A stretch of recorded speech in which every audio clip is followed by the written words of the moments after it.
Hallelujah. प्रभु भला है और उसकी करुणा सदा की। प्रभु भला है और उसकी करुणा सदा की। सच में कितना भला परमेश्वर है। वो प्यार करने वाला परमेश्वर है, जिस परमेश्वर की हम आराधना करते हैं, जिस परमेश्वर को हम मानते हैं। प्रभु के एक बड़े ही अच्छे, बड़े ही खूबसूरत दास हुए जिनका नाम था J.C. रॉय। बहुत ही अच्छा प्रभु का वचन उन्होंने प्रचार किया, बहुत अच्छी किताबें लिखी, बाइबल की कमेंट्रीज लिखी। उन्हें प्यूरिटन्स भी कहा जाता है। बड़े बाइबल के बहुत ही अच्छे शिक्षक थे, बाइबल के बहुत ही अच्छे दास भी थे, सिखाने वाले थे। वो अपनी एक किताब में कहते हैं that all the powers of the world cannot take away my life until God permits, and all the physicians of the earth cannot preserve it when God calls me away. वो कहते हैं कि दुनिया की सारी ताकतें मेरी जिंदगी को खत्म नहीं कर सकती, मेरी जान को नहीं निकाल सकती जब तक प्रभु अनुमति ना दे। ध्यान से सुने, दुनिया की कोई भी ताकत मुझे खत्म नहीं कर सकती जब तक प्रभु अनुमति ना दे। और दुनिया का कोई भी फिजिशियन, कोई भी वैद्य, कोई भी डॉक्टर इसे बचा नहीं सकता जब प्रभु ने मुझे बुलाया था। हालेलुया। फिर एक प्रभु के दास रहे चार्ल्स स्पर्जन, जिन्हें प्रिंस ऑफ प्रीचर्स यानी प्रचारकों के राजकुमार के नाम से भी जाना जाता है। वो कहते हैं that half of our fears arise from neglect of the Bible, कि आधे से ज्यादा जो हमारी जिंदगी में डर है वो इस कारण है क्योंकि हम इन वचनों को नेग्लेक्ट करते हैं, इग्नोर करते हैं, नजरअंदाज करते हैं। अगर हम इन वचनों को जानेंगे, प्रभु यीशु कौन है वो जानेंगे, उन्होंने क्या कहा है ये जानेंगे, पवित्र आत्मा ने क्या सिखाया है प्रेरितों के द्वारा ये जानेंगे, तो सारे डर, सारी असुरक्षा हमारी जिंदगी से जाती रहेगी। ये जो बाइबल है, ये जो प्रभु का वचन है, ये बहुत ही पावरफुल है, ये बड़ा सामर्थी है। ये कोई आम नॉवल नहीं है, ये कोई हिस्ट्री बुक नहीं है, ये कोई आम किताब नहीं है जो हम अपनी नॉलेज के लिए पढ़ते हैं। ये प्रभु की आवाज है, ये प्रभु का वचन है, ये प्रभु का मैसेज है हमारे लिए। और इस कारण, क्योंकि ये प्रभु की आवाज है, ये प्रभु का मैसेज है, खुदा का कलाम है, ये जिंदगियों को बदलने की और हमें खड़ा करने की भी सामर्थ रखता है। क्योंकि ये वचन पावरफुल है, इसने जिंदगियों को बदला है। बहुत सारे लोग जो सुसाइड की कगार पर थे, अपनी जिंदगी को खत्म करने वाले थे, उनके हाथ में ये बाइबल लगी और उन्होंने ये डिसीजन बंद कर दिया। उनकी जिंदगी बदल गई, तब्दील हो गई। तो मैं कह रहा हूं कि ये जो वचन है प्रभु का, ये सामर्थी है हमारी जिंदगी को बदलने के लिए, हमारे हालातों को बदलने के लिए और हमारी सिचुएशंस में जान डालने के लिए। हालेलुया। और ये जो वचन सामर्थी है, इसमें बड़ी ही खूबसूरत सच्चाइयां भी हैं, बहुत खूबसूरत सत्य भी, जिनसे मैं कह रहा हूं, जैसे पास्टर चार्ल्स स्पर्जन ने कहा कि हम उन्हें नहीं जानते, जिस कारण हम असुरक्षित रहते हैं, हम डरे हुए रहते हैं और हमेशा अपनी जिंदगी ऐसे गुजारते हैं कि जैसे हमारा कोई अपना है ही नहीं। लेकिन जब हम इसे पढ़ना शुरू करते हैं, जैसे हम इसे खोलकर इन वचनों के ऊपर मनन करना शुरू करते हैं, तो बहुत सारे हमारे डर, असुरक्षा हमारी जिंदगी से जाना शुरू कर देंगे।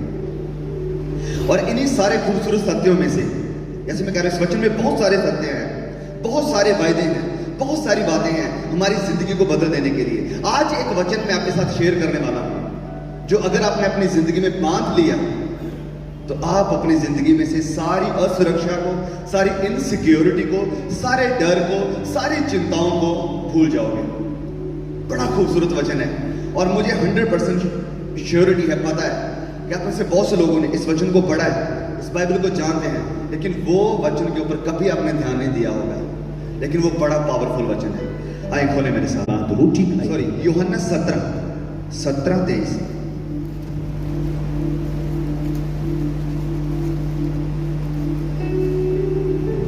मैं उनमें और तू मुझ में, कि वे सिद्ध होकर एक हो जाए और संसार जाने कि तू ही ने मुझे भेजा है।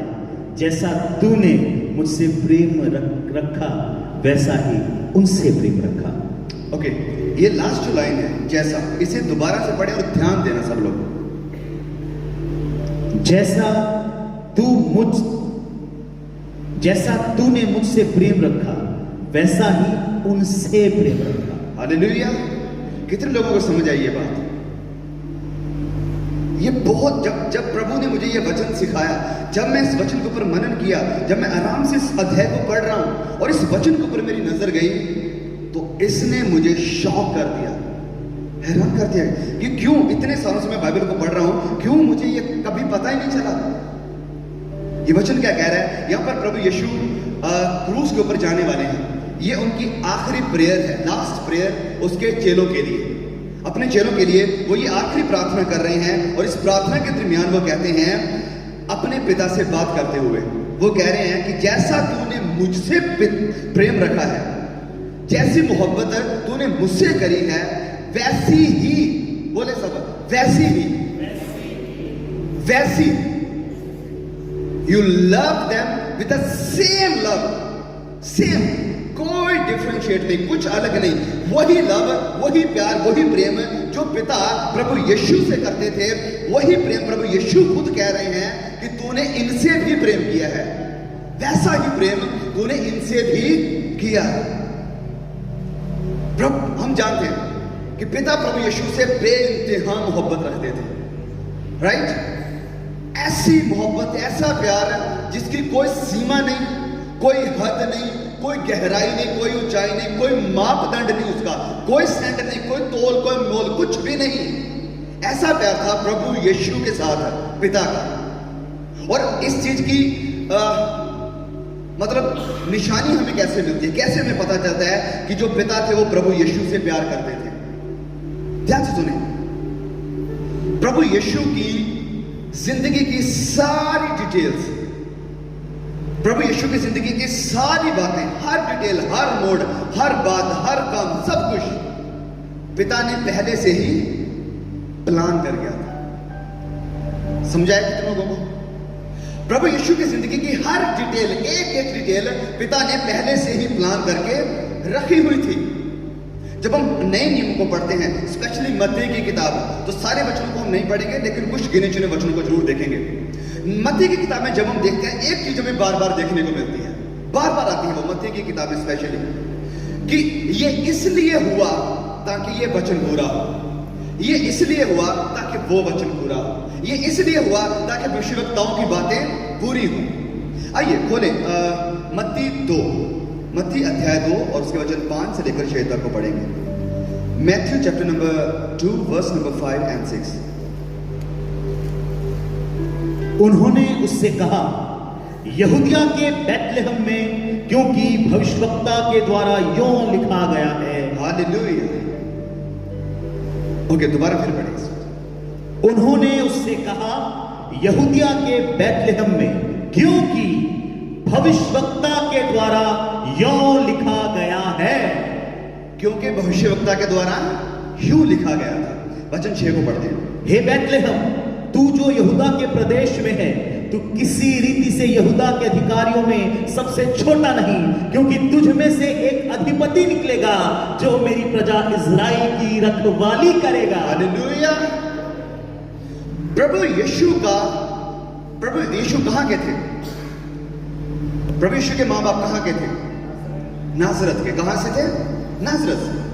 अब प्रभु यीशु की मां प्रेग्नेंट है, प्रभु यीशु पैदा होने वाले हैं, लेकिन उससे पहले प्रभु ने, परमेश्वर ने, पिता ने ऐसा इंतजाम कर दिया कि उनके मां बाप को बैतलहम में जाना पड़ा। कहां जाना पड़ा? बैतलहम में। प्रभु यीशु जो कि खुद हैं नाजरत के, लेकिन उनका जन्म कहां हो रहा है? बैतलहम में। क्यों? क्योंकि पिता ने प्लान ये किया था कि प्रभु यीशु का जन्म कहां पर होगा? बैतलहम में। सारी चीजें ऐसे अरेंज कर दी, राजा के मन में डाल दिया कि तुझे सारी जनरेशंस को उनके नाम लिखने, सब कुछ लिखना है। तो प्रभु यीशु के माँ बाप को, यूसुफ और मरियम को बैतलहम में आना पड़ा। और जब वो बैतलहम में आए तो यहाँ पर प्रभु यीशु का जन्म हुआ। क्यों यहाँ पर जन्म हुआ? क्योंकि वचन कह रहा है कि यहूदियों में ऐसा, बैतलहम में, क्योंकि भविष्यवक्ता के द्वारा ये लिखा गया था, ये ऑलरेडी कहा गया था, ये भविष्यवाणी हुई थी मीका अध्याय 5 में। ये भविष्यवाणी हुई थी कि तू बैतलहम, भले ही तू छोटा है, लेकिन तुझ ही से एक मसीहा निकलेगा, एक हाकिम निकलेगा जो पूरी दुनिया पर प्रभुता करेगा। वचन पूरा होना जरूरी था। ओके, कितने लोगों को बात समझ आ रही है जो मैं कह रहा हूं? प्रभु यीशु की एक एक डिटेल पिता ने पहले से ही लिख कर रखी थी। एक और वचन देखिए, अध्याय 16 वचन 23, मत्ती 16:23, मैथ्यू चैप्टर नंबर 16 वर्स 23, मत्ती 16:23। उसने मुड़कर पतरस से कहा, 16:23 ना? नहीं, उसी अध्याय 2 का ही 16 और 23, अध्याय 2 का ही वचन 16 और वचन 23 को पढ़ो। ओके।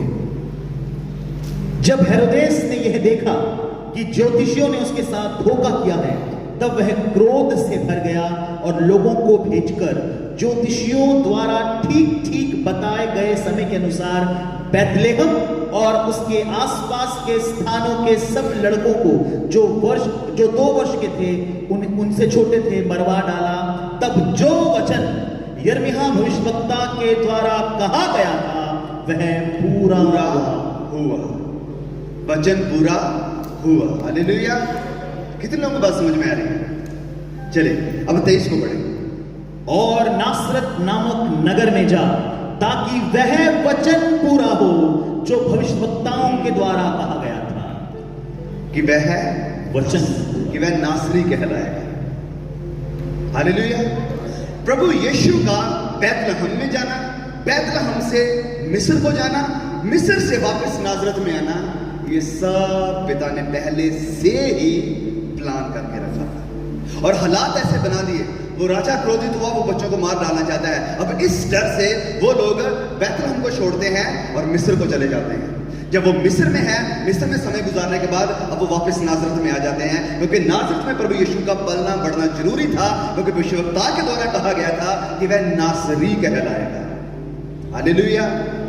कितने लोगों को बात समझ में आ रही है? बड़ा क्लियर वचन है। ये सीखने को मिल रहा है कि प्रभु यीशु की जिंदगी की एक एक डिटेल है, उसके जन्म से लेकर, उसके जन्म की एक एक गतिविधि से लेकर उसके मरने तक और जी उठने तक की एक एक डिटेल पिता ने पहले से ही रखी हुई है, अपने नोट में बताएगी, प्लान किया सब कुछ। प्रभु यीशु की मौत के बारे में क्या लिखा है? सब कुछ उसके बारे में पहले से ही बताया हुआ। बहुत सारे वचन है, हम उनमें नहीं जाएंगे। एक एक चीज बताई गई थी प्रभु यीशु के मौत के बारे में, कि उसके मुंह के ऊपर थूका जाएगा, उसे लज्जित किया जाएगा, उसके क्रूसिफिक्शन, जब क्रूस यानी स्लीब के ऊपर चढ़ाकर किसी को मारना, स्लीब के ऊपर चढ़ाकर किसी को मारना, ये सजा अभी तक बनी भी नहीं थी, इसका कोई नामो निशान भी नहीं था कि हाँ ऐसे भी मुजरिम को, अपराधियों को मारा जाएगा। जब ये चीजें बनी भी नहीं थी, तब से परमेश्वर ने पहले से ही लिख दिया था। यशायाह अध्याय 51 में 53 को पढ़कर देखें, वहां पर ऑलरेडी सब कुछ लिखा हुआ था, ये ऐसा होने वाला है, क्रूस के ऊपर वो मसीहा मरेगा। फिर ऐसा ही यहीं पर नहीं खत्म कहानी होती है।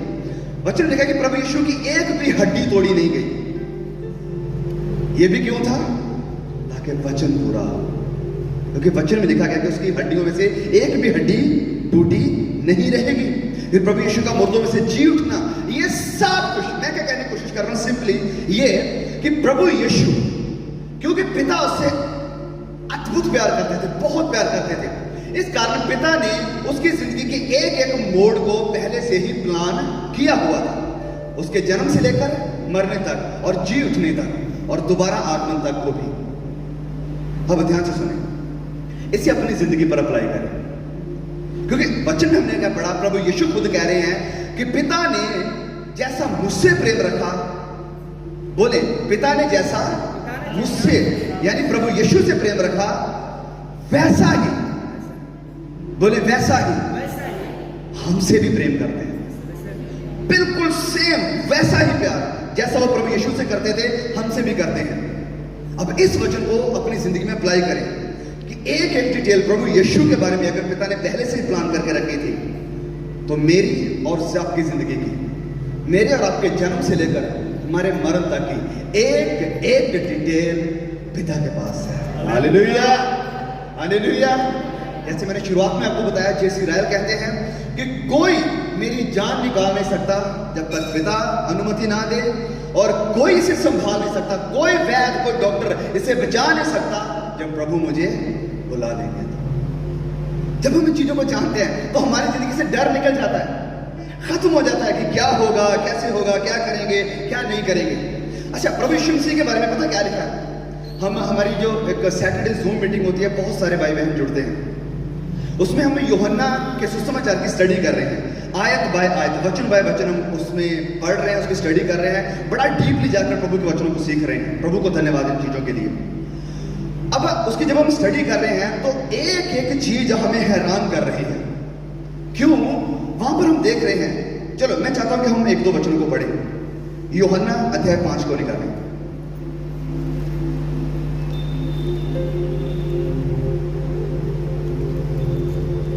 उसके वचन 6-7 को पढ़ना। यीशु ने उसे पड़ा हुआ देखकर और ये जानकर कि वह बहुत दिनों से इस दशा में पड़ा है, उससे पूछा, क्या तू चंगा होना चाहता है?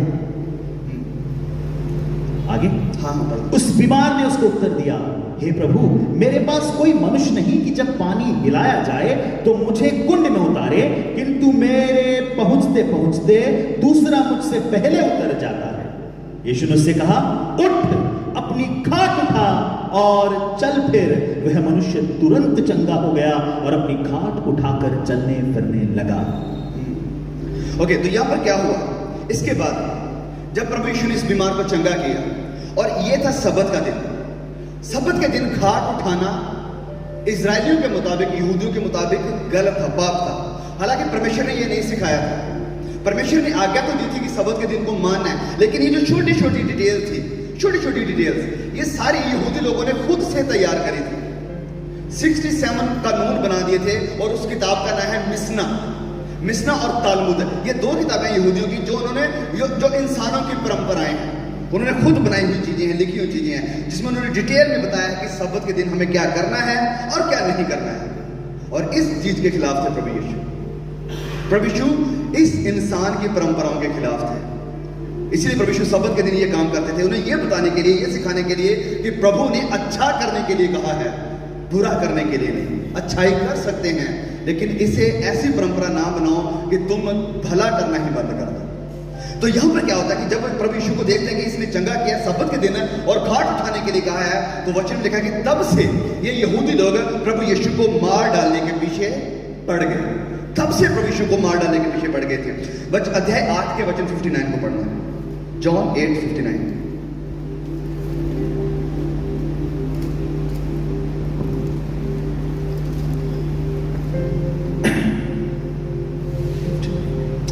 तब उन्होंने उसे मारने के लिए पत्थर उठाए, परंतु यीशु छिपकर मंदिर से निकल गया।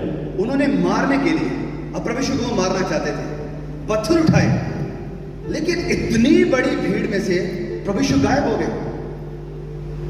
हैरानी की बात है, कैसे हो सकता था ये? आज तक कभी ऐसा नहीं हुआ कि इन लोगों ने किसी को मारने के लिए पत्थर उठाए हो और कोई इंसान बच गया हो। प्रभु यीशु कैसे बच गए? क्योंकि प्रभु का समय अभी नहीं आया था, और पत्थरों से मरने वाली मौत प्रभु यीशु को नहीं मरनी थी।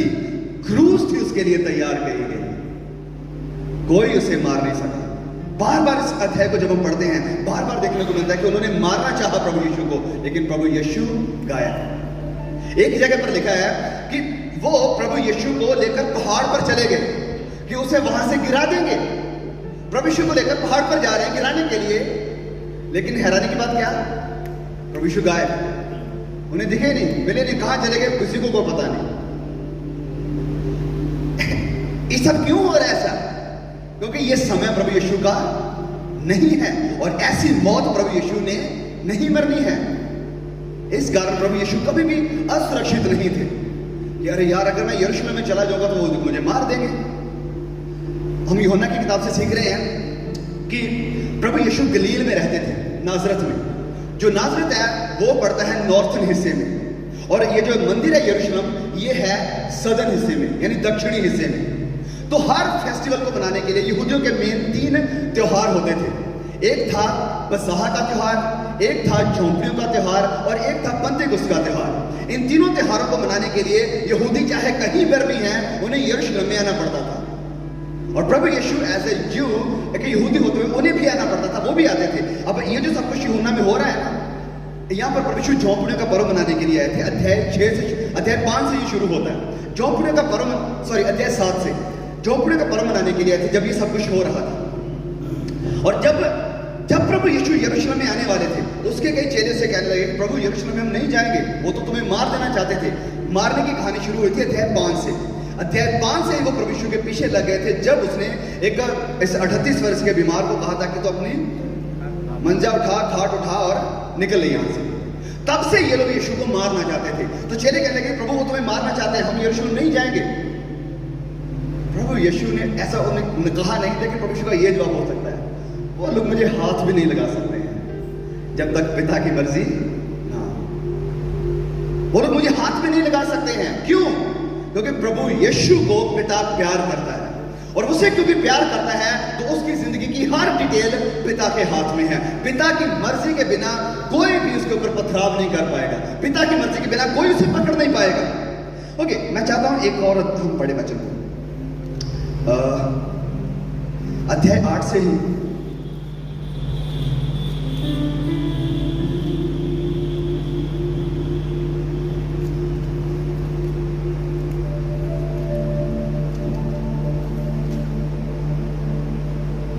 अध्याय 7 वचन 45, 7:45।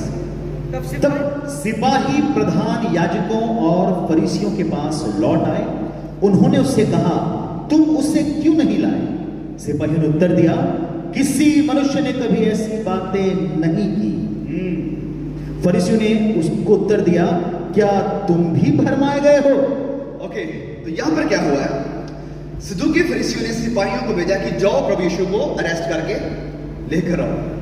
ये लोग जब प्रभु यीशु को पकड़ने के लिए गए हैं, प्रभु यीशु प्रचार कर रहे हैं, वचन सुना रहे हैं, ये लोग उसे हाथ भी नहीं कर पाए, उसे नहीं पकड़ पाए ये लोग। और जब ये वापस आते हैं तो उससे ये फरीसी लोग पूछ रहे हैं, उसे क्यों नहीं पकड़ कर लेकर आए? बोले, ऐसी बातें आज तक हमने कभी नहीं सुनी। जो बातें हम सुन रहे हैं, जो प्रचार प्रभु यीशु कर रहे हैं, ऐसा प्रचार हमने आज तक कभी नहीं सुना। उसे नहीं पकड़ पाए। मैं क्या करने की कोशिश कर रहा हूं? वो प्रभु यीशु को नहीं मार पाए, प्रभु यीशु को नहीं पकड़ पाए, जब तक प्रभु का समय नहीं था। हालेलुया। इसे अपनी जिंदगी में अप्लाई करें, अपनी जिंदगी में इसे अप्लाई करें, अपनी जिंदगी में लेकर आए। आज हम उस संसार में हैं, वो संसार, वो दुनिया जो ग्रस्त है, यानी सराउंडेड, भरी पड़ी है डर के साथ, असुरक्षा के साथ, बीमारियों के साथ। बुढ़ापा हो जाएगा, कौन हमें संभालेगा, कौन हमें देखेगा? महंगाई बहुत ज्यादा, टमाटर का रेट ऊपर जाते जा रहा है, पेट्रोल बहुत महंगा हो रहा है, घर का गुजारा कैसे होगा, कैसे खाना मिलेगा, कैसे हम चल पाएंगे, बच्चों की पढ़ाई कैसे होगी? ओके, घर का मकान का किराया देना, वो कहां से आएगा? अरे सुनने में आ रहा है कि इजराइल के और ईरान का युद्ध होने वाला है। क्या होगा? क्या दुनिया खत्म हो जाएगी? अरे सुनने में आ रहा है कि तीसरा विश्व युद्ध शुरू होने वाला है। क्या खत्म हो जाएंगे हम सब लोग? अंत कैसे होगा? हम कहां पर होंगे? और फिर सबसे बड़ा, हम मसीहों के लिए डर कि जैसे जैसे बुराई बढ़ रही है, जैसे जैसे मसीह यीशु का प्रचार हो रहा है, जैसे जैसे मसीहत ग्रो कर रही है, वैसे वैसे हमारे इंडिया में स्ताव भी बढ़ रहा है। स्ताव का डर, कहीं हमारे पड़ोसी हमारे पर स्ताव तो नहीं करेंगे, कहीं कोई हमारे पर अटैक तो नहीं करेगा, कहीं हम परसिक्यूशन के दरमियान मारे तो नहीं जाएंगे, कोई बीमारी तो नहीं मुझे मार देगी। ये सारी क्या है? असुरक्षा, इनसिक्योरिटी। हमारे साथ क्या होगा? हमारे साथ कैसा होगा? दुनिया में ये सारे डर हैं। जॉब कैसे लगेगी? जॉब कहां से मिलेगी? जॉब लगेगी भी कि नहीं? बहुत पढ़ाई कर रहे हैं, बड़ी तैयारी कर रहे हैं, पता नहीं टेस्ट पास हो पाएंगे कि नहीं हो पाएंगे। लेकिन एक जो प्रभु का भय मानने वाला है, ये इस कलाम को जो पढ़ने वाला बच्चा प्रभु का, वो कभी भी इन चीजों में असुरक्षित नहीं रहेगा। उसकी जिंदगी में कोई डर नहीं है। क्यों नहीं है? क्योंकि प्रभु यीशु की तरह वो जानता है कि पिता मुझसे प्रेम करता है। Hallelujah, hallelujah. पिता आपसे और मुझसे वैसा ही प्रेम करता है जैसा उसका प्यार है यीशु से। इस वचन को कभी ना भूलें, यूहन्ना 17:23, कि पिता हमसे वैसा ही प्यार करता है जैसा उसने प्यार यीशु से किया था।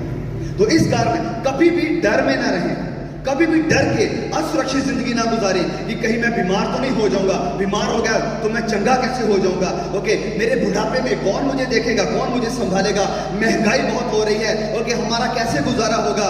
दुनिया में युद्ध चल रहे हैं, कहीं हम युद्ध से तो नहीं मारे जाएंगे। एंड कब होगा दुनिया का, कौन एंड करेगा दुनिया का? परसिक्यूशन स्ताव, इसका तो हमें सामना नहीं करना पड़ेगा। कहीं हमें एंटी क्राइस्ट आकर अत्याचार तो नहीं करेगा हमारे ऊपर, और जब वो करेगा हम उसका सामना कैसे करेंगे? ये सारे डर से अपने आप को आज स्वतंत्र करें। कैसे स्वतंत्र करना है, क्यों स्वतंत्र करना है? इस वचन को लेकर कि पिता मुझसे वैसा ही प्यार करता है जैसा वो यीशु से करता था। आपको कोई हाथ नहीं लगा पाएगा जब तक पिता नहीं चाहते। आपको कोई बीमारी छू नहीं पाएगी जब तक पिता की अनुमति में ना हो। आपके ऊपर कोई भी अत्याचार नहीं होगा जब तक पिता की मर्जी में ना हो। प्रभु यीशु ने एक प्रार्थना करना सिखाया हमें। जब जेलों ने कहा, प्रभु यीशु की प्रार्थना क्या थी?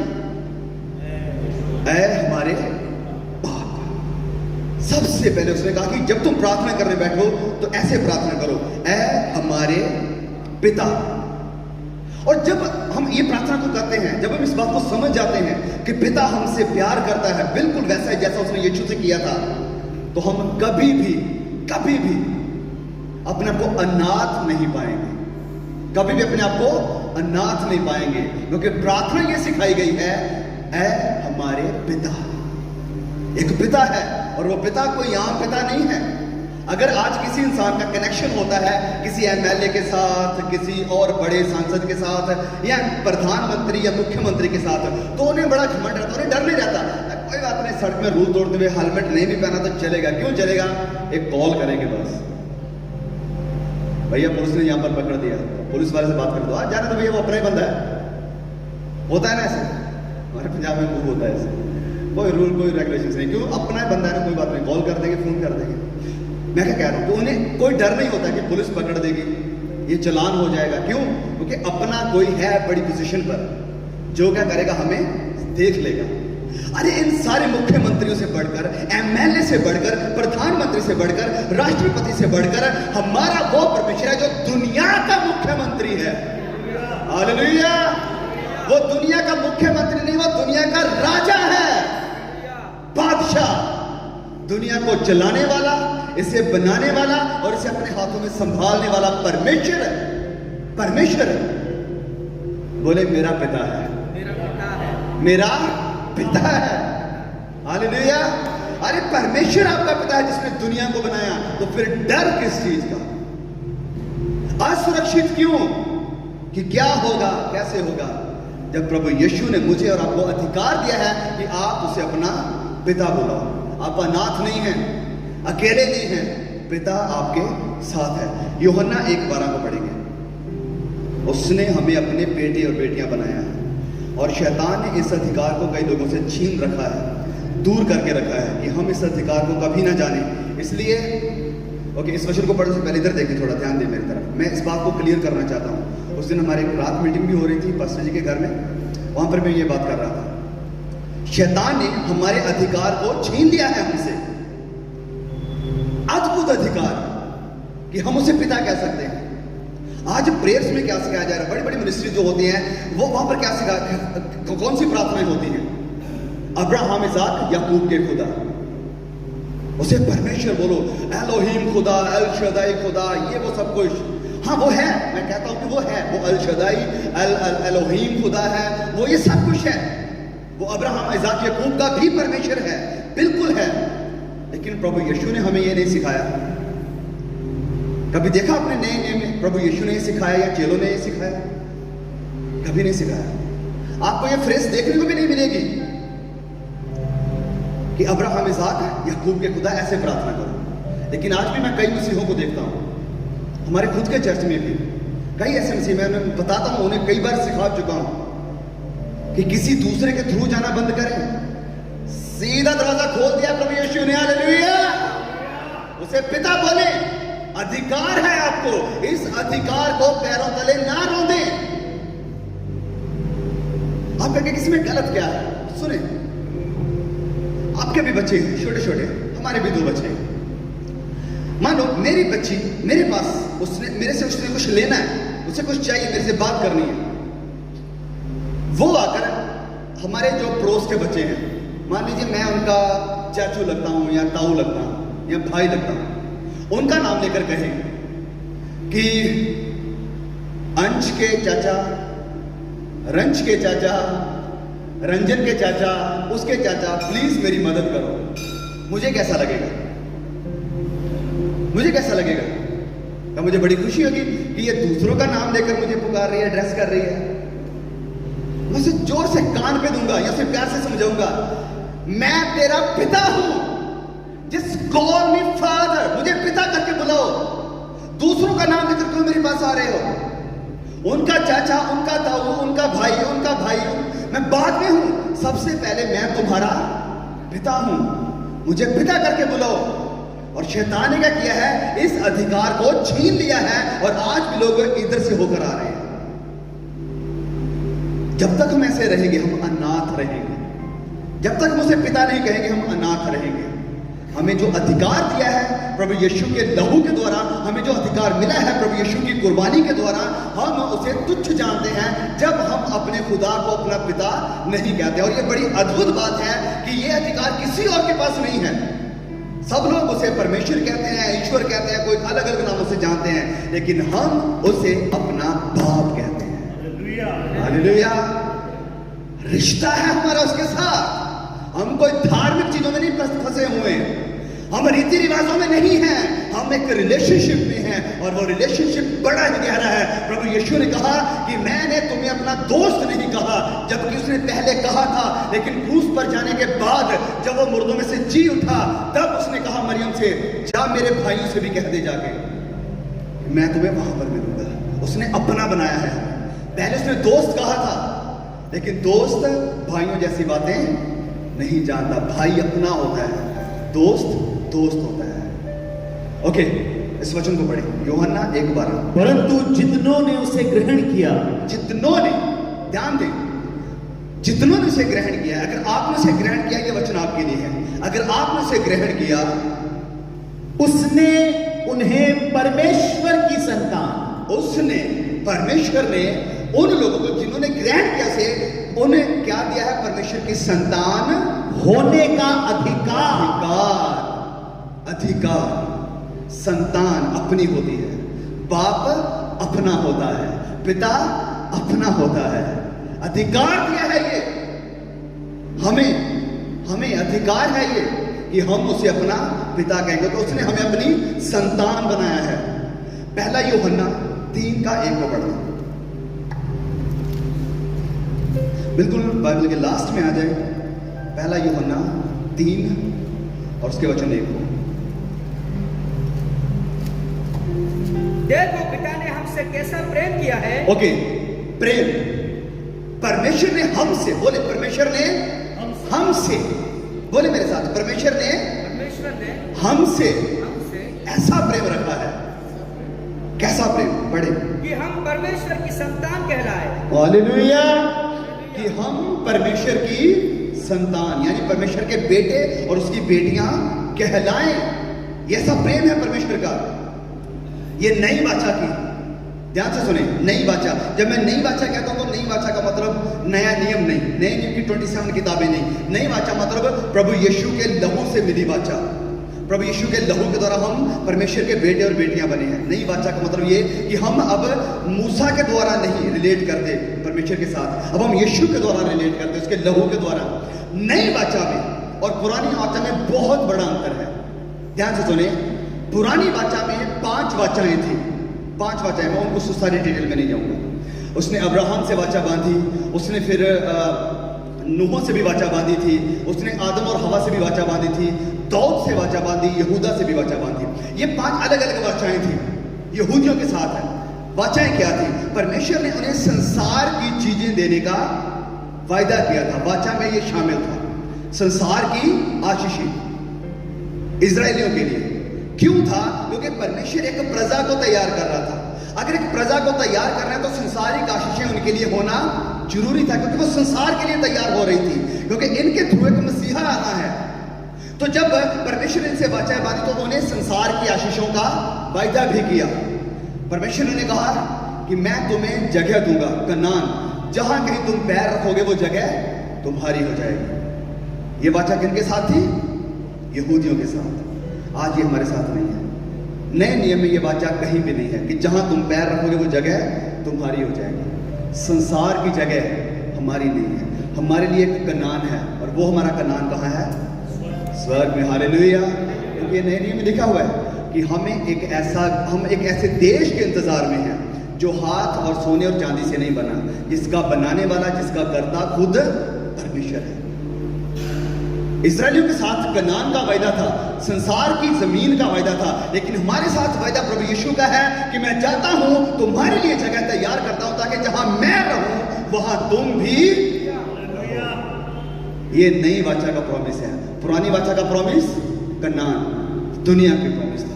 फिर परमेश्वर ने उनसे वायदा किया था कि मैं तुम्हें सारी आशीषें दूंगा, तुम्हारे बड़े घर होंगे, तुम्हारे पास बड़ा माल गाड़ियां होंगी, तुम्हारे पास सब कुछ होगा जो भी एक संसार में होना चाहिए।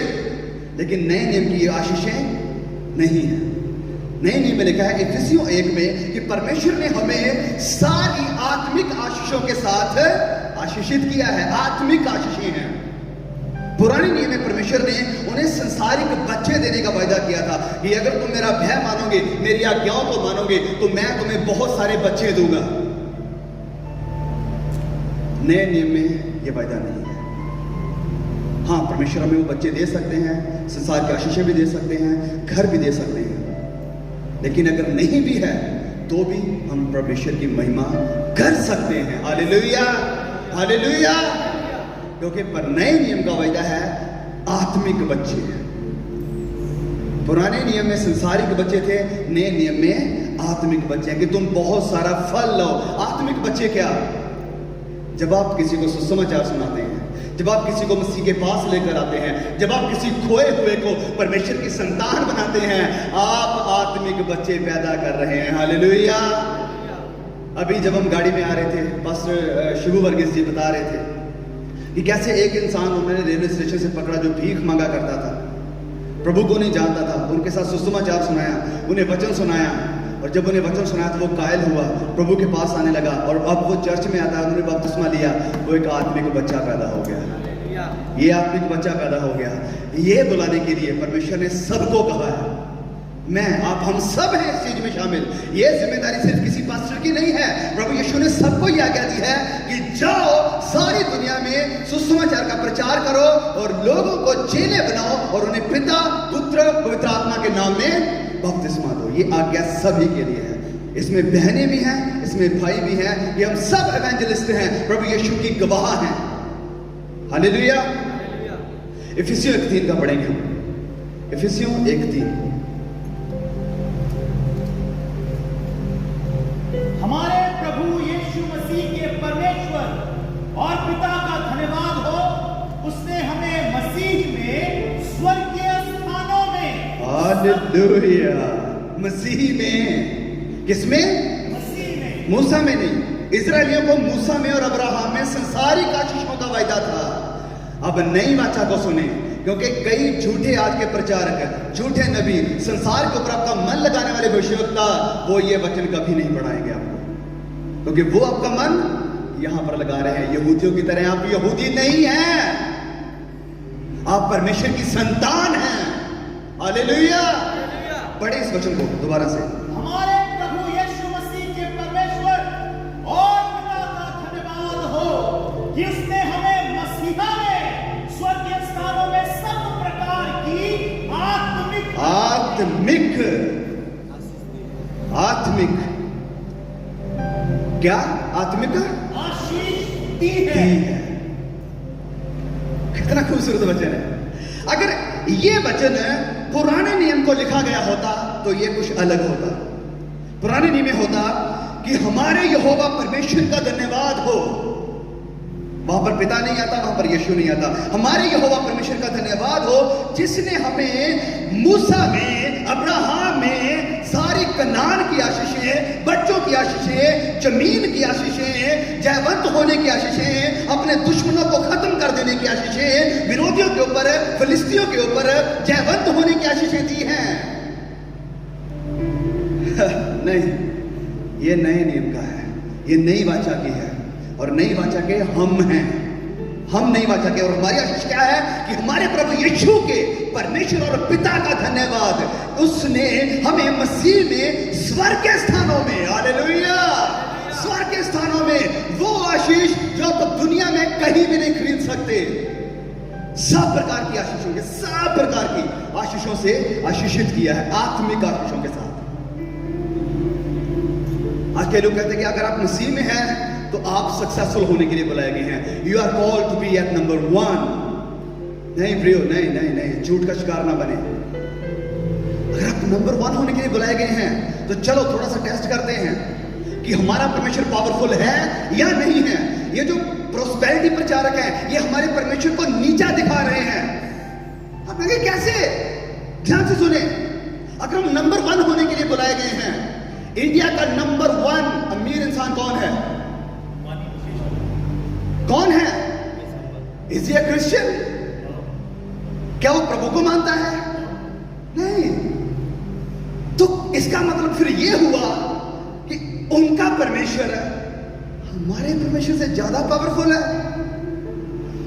नेवर इट बी, ये कभी नहीं है। हमारा परमेश्वर सामर्थी है,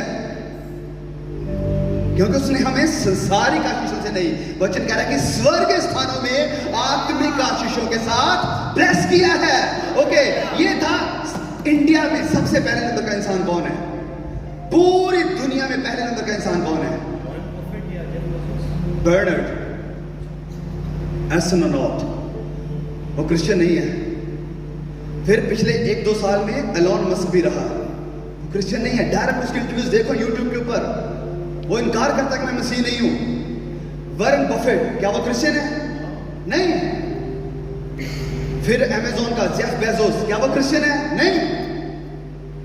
ये लोग टॉप में हैं, और उसी 10 की लिस्ट में, दुनिया के 10 की लिस्ट में अडानी भी है, क्या वो भी क्रिश्चियन है?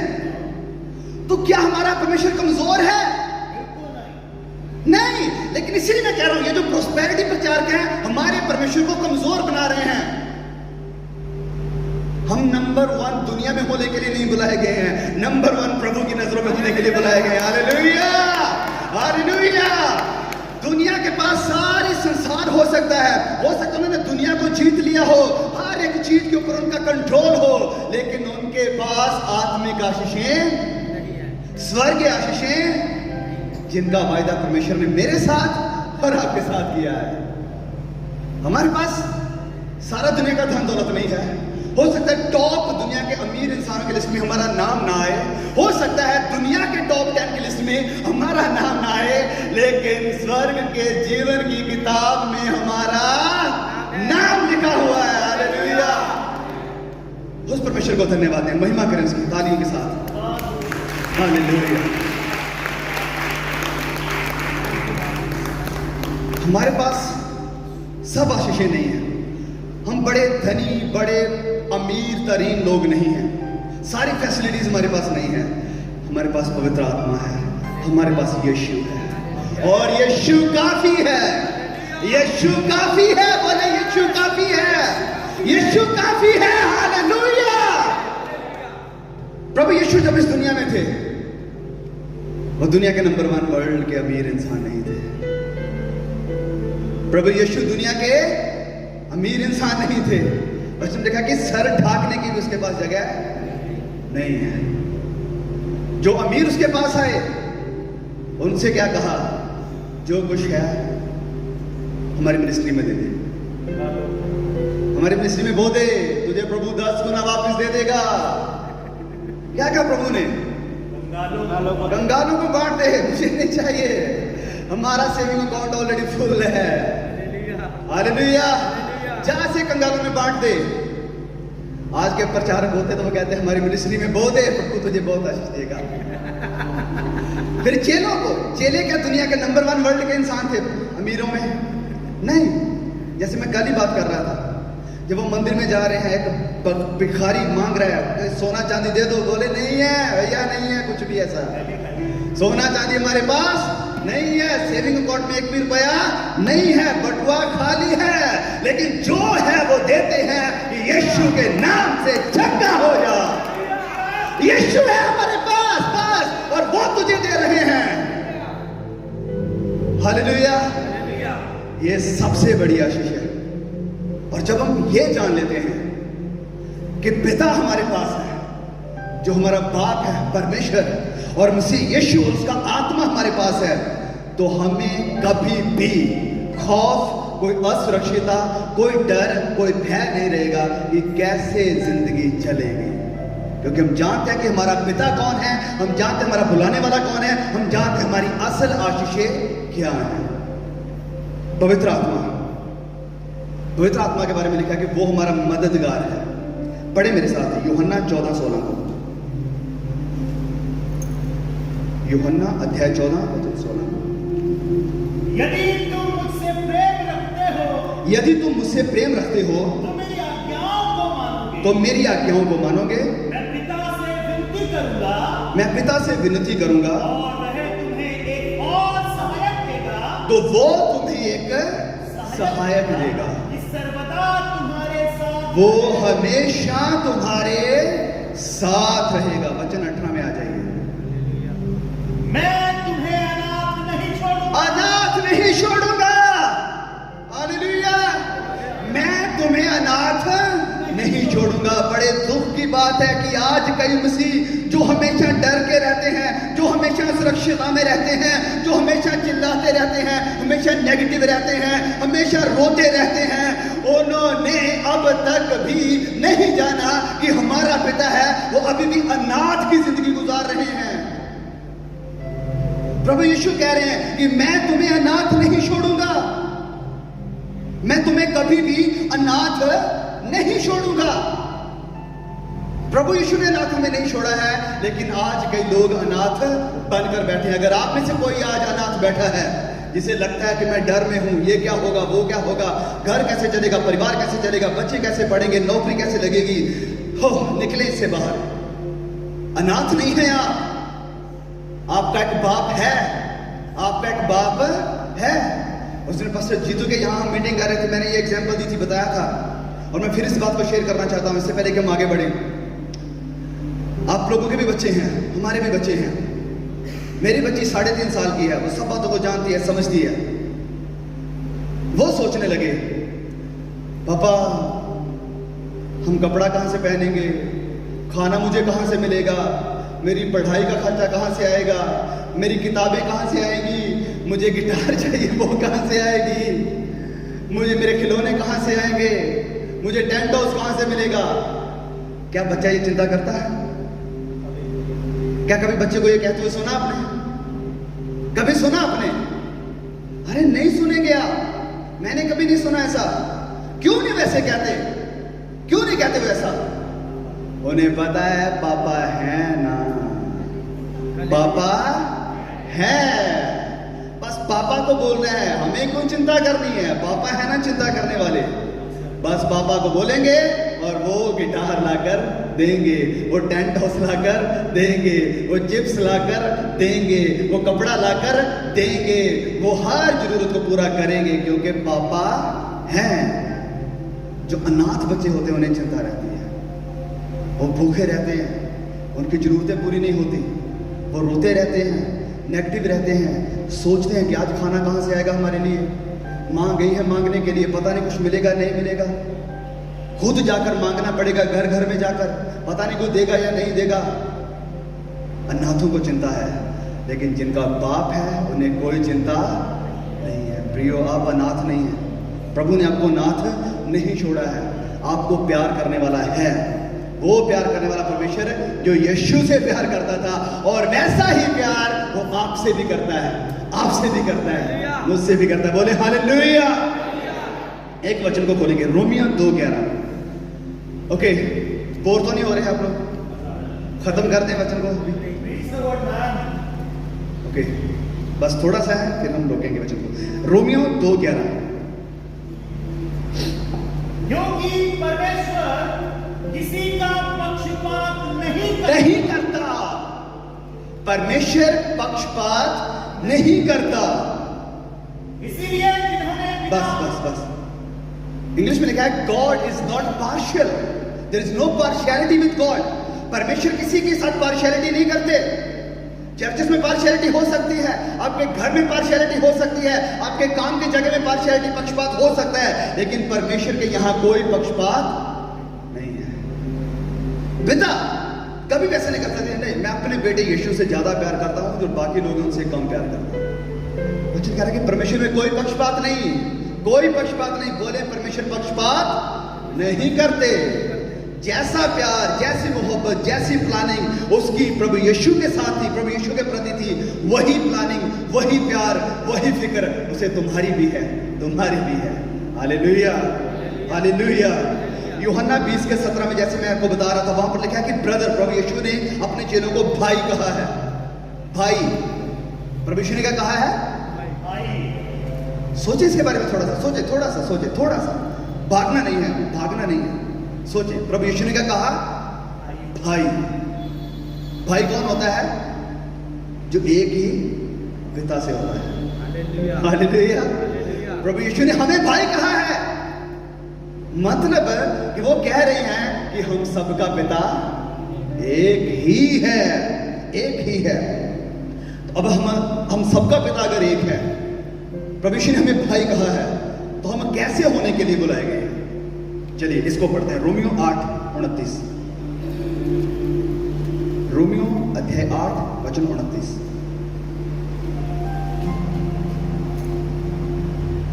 क्योंकि जिन्हें उसने पहले से जान लिया है, उन्हें पहले से ठहराया भी है कि उसके पुत्र के स्वरूप में हो, ताकि वह बहुत भाइयों में पहलौठा ठहरे। वो पहलौठा भाई है हमारा, सबसे बड़ा भाई वो है। हमारा बड़ा भाई यीशु है। अब क्योंकि हमारा बड़ा भाई यीशु है, तो वचन कह रहा है कि जिसको उसने पहले से जाना है, इंग्लिश में लिखा है प्रीडिस्टाइन्ड। अब कुछ शिक्षाएं हैं जिसे काल्विनिज्म करके बोला जाता है, ये एक सिद्धांत है, एक शिक्षा है। उसमें कहा कि प्रीडिस्टाइन्ड मतलब आप पहले से ठहराए गए हैं, नरक जाना है या आपको स्वर्ग जाना है, और इस वचन को लेते हैं। लेकिन ये वचन क्या कह रहा है? प्रीडेस्टिनेशन। इंग्लिश में प्री मतलब पहले, डेस्टिनेशन मतलब निशाना, जहां जाना है।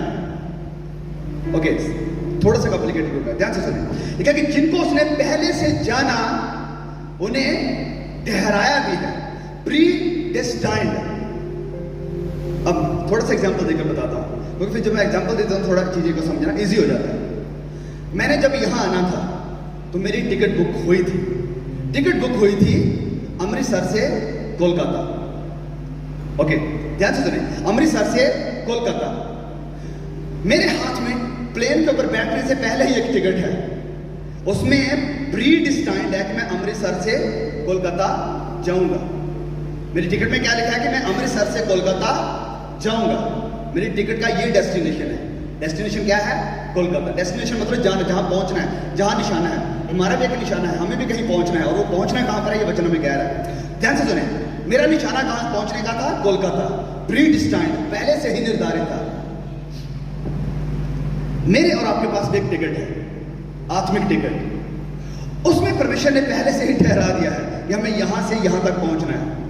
उस टिकट पे ये नहीं लिखा हुआ कि हमें स्वर्ग पहुंचना है, ऐसा नहीं है। ये पढ़कर देखिए 8:29 को, फिर से पढ़ना एक बार।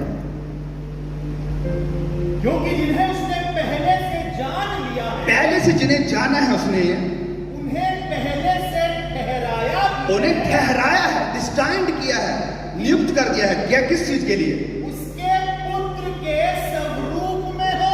उसके पुत्र के, ये है डेस्टिनेशन जहां हमें पहुंचना है, दिन प्रतिदिन आने तक, प्रभु यीशु के दूसरे आगमन तक।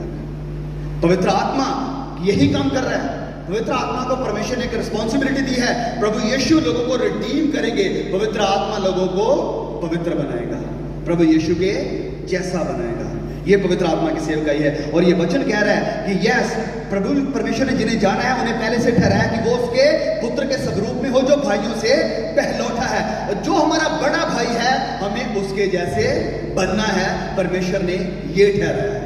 नरक में जाएंगे या स्वर्ग में जाएंगे, ये वो सब चीजें नहीं। बड़ा घर, बड़ा बंगला, बड़ी गाड़ी, बड़ा ये सब कुछ होने से हम सुरक्षित नहीं है। ये पिता की मंशा में नहीं है। पिता की सबसे बड़ी इच्छा क्या है? ये वचन कह रहा है कि हम अपने बड़े भाई यीशु के स्वरूप पर बन जाएं। Hallelujah, hallelujah. हो सकता है आप बीमार हैं, हो सकता है आप गरीब हैं, हो सकता है आपके पास सारी शान और शौकत नहीं है, बड़ा नाम नहीं है, बड़ा पैसा नहीं है, बड़ी गाड़ी, बड़ा घर नहीं है, लेकिन आप यीशु के जैसे बन रहे हैं। ये सबसे बड़ी आशीष है। हालेलुया। आप बिना डर के रह सकते हैं, बिना असुरक्षा के रह सकते हैं, आप सारी चिंताओं से मुक्त होकर रह सकते हैं, ये जानते हुए कि पिता आपसे वैसा ही प्यार करता है जैसा वो आपके बड़े भाई यीशु से करता था। हालेलुया। मेरे प्रिय भाई और बहनों, ये इंडिया का ट्रेंड बढ़ रहा है। साल 2014 के बाद से आप थोड़ा रिपोर्ट्स को जाकर देख सकते हैं कि बहुत सारे लोग इंडिया को छोड़कर जा रहे हैं। बहुत सारी तादाद में लोग बाहर दूसरे देशों में जाकर सेटल हो रहे हैं। हमारे पंजाब का भी यही हाल है। वहां पर ड्रग्स, नशा बहुत है, गुंडागर्दी बहुत है, कोई लॉ एंड ऑर्डर नहीं है। हमारे खुद के रिलेशनशिप में रहने वाले लोगों ने हमारे से बात करते हुए ये बात कही है, यही उनका होता है कि हम अपने बेटे को इंग्लैंड भेज देंगे या कनाडा या ऑस्ट्रेलिया भेज देंगे। क्यों? क्योंकि यहाँ सुरक्षा नहीं है, यहाँ खतरा बढ़ चुका है, कोई लॉ एंड ऑर्डर नहीं, कोई पूछने वाला नहीं है, इसलिए हम इंडिया को छोड़कर दूसरी जगह चले जाएंगे। उन्हें लगता है कि वहां पर सुरक्षा है। सबसे सुरक्षित जगह इंग्लैंड, यूके, अमेरिका, वेस्टर्न कोई नहीं है। हम अफगानिस्तान में भी रह सकते हैं, हम बांग्लादेश में भी रह सकते हैं, इंडिया में, पाकिस्तान में, कहां पर भी रह सकते हैं। सबसे सुरक्षित जगह अगर कोई है वो है पिता की मर्जी में रहना। हालेलुया। पिता की इच्छा में रहना सबसे सुरक्षित जगह है, क्योंकि हम जानते हैं कि पिता हमसे वैसा ही प्यार करता है जैसा वो हमारे बड़े भाई यीशु से करता है।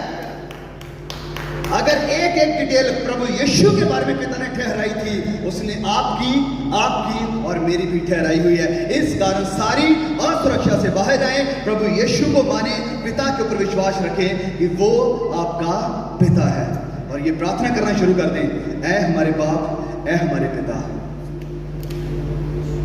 मेरे लिए सबसे बड़ी एग्जाम्पल इस दुनिया में रहते हुए कोई प्रॉफिट, कोई नबी, कोई ये सब कुछ नहीं है। हम उन्हें सुन सकते हैं, उन्हें सुनते हैं, अच्छी बात है। सबसे बड़ी एग्जाम्पल यीशु है। प्रभु यीशु कभी असुरक्षित नहीं थे, प्रभु यीशु को कभी कोई चिंता नहीं हुई, कभी उन्हें कोई फिक्र नहीं हुआ, क्योंकि हमेशा वो पिता की मर्जी में थे, हमेशा वो पिता की मर्जी में थे, और जानते थे कि पिता मुझसे प्यार करते हैं, पिता आपसे प्यार करते हैं, आपसे प्यार करते हैं। God bless you. प्रभु इन वचनों के द्वारा आपको बहुत आशीष दे। सभी भाई बहनों को जैम सीखे। आइए हम अपनी आंखों को बंद करेंगे, और मैं चाहूँगा पास्टर बबन प्लीज सामने आए और आज के वचनों के लिए प्रार्थना करें। जो वचन सीखे हैं, ये वचन हमारी जिंदगियों में एक ढाल बन जाए हमारी, और ये वचन कभी हमारी जिंदगी से ना जाए। यूहन्ना 17:23 कि जैसे पिता यीशु से प्यार करते थे, बिल्कुल वैसे ही वो हमसे भी प्यार करते हैं। हम अनाथ नहीं हैं, अकेले नहीं हैं, हम पिता की संतान हैं, उसके बेटे और बेटियां हैं। प्लीज